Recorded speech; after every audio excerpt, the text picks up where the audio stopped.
আজকের দিনের নতুন প্লেয়াররা যারা নিজেদেরকে পুরো দাবি করে তাদের কাছে কেউ জানতে চেয়েও যে ফ্রি ফায়ারে কখনো বৃষ্টি হতো কিনা, তারা কখনো পয়জন জোন দেখেছে কিনা, তাদের কাছে আরো জানতে চেয়েও যে বন্ধুদের নিয়ে কখনো ঘন্টার পর ঘন্টা জম্বি মুড খেলেছে কিনা, তারা কখনো ওল্ড প্লেয়ারদের মতো পিকে নামতে ভয় পেয়েছে কিনা, তারা কখনো সারা ম্যাপ দৌড়ে দৌড়ে গুলোয়াল কুড়িয়ে নিয়ে এসে নিজের বড় টিমমেটের হাতে তুলে দিয়েছে কিনা। জানি আজকের দিনের পুরো দাবি করা নতুন প্লেয়াররা এই ইমোশনগুলো কখনোই ফিল করতে পারবে না। আমি নতুন প্লেয়ারদের ছোট করছি না, কিন্তু তোমরা আসলে জানো না করোনার সময় পাড়ার গলিতে সবাই একসাথে বসে ফ্রি ফায়ার গেমটা খেলার মজাটা কি ছিল। তোমরা আসলে জানো না শুক্রবারের রাত 12টার সময় লিডার অফিসারদের মধ্যে কাস্টম কার্ড ক্লেম করা নিয়ে তাড়াহুড়ো করার মজাটা আসলে কি ছিল।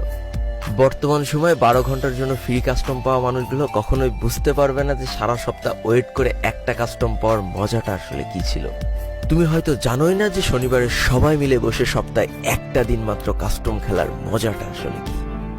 তুমি হয়তো জানোই না যে ফ্রি ফায়ারের ভিতরে অ্যাড দেখে দেখে পিঙ্ক কালারের ডায়মন্ড গুছানোর মজাটা আসলে কি। তোমরা আসলে জানো না যে ফ্যাক্টরির ছাদে নামা অতগুলো এনিমির সাথে হাত দিয়ে যুদ্ধ করে লাস্টে বেঁচে থেকে ফ্যাক্টরির রাজা হওয়ার মজাটা আসলে কি। যদি তোমার গ্রুপে কোনো একটা ওল্ড প্লেয়ার এসে বলে যে ইস আমি মনে হয় আর আগের মতো গেম খেলতে পারছি না, বিশ্বাস করো এই কথার গভীরতা বোঝার মতো ক্ষমতা তোমার এখনো হয়নি।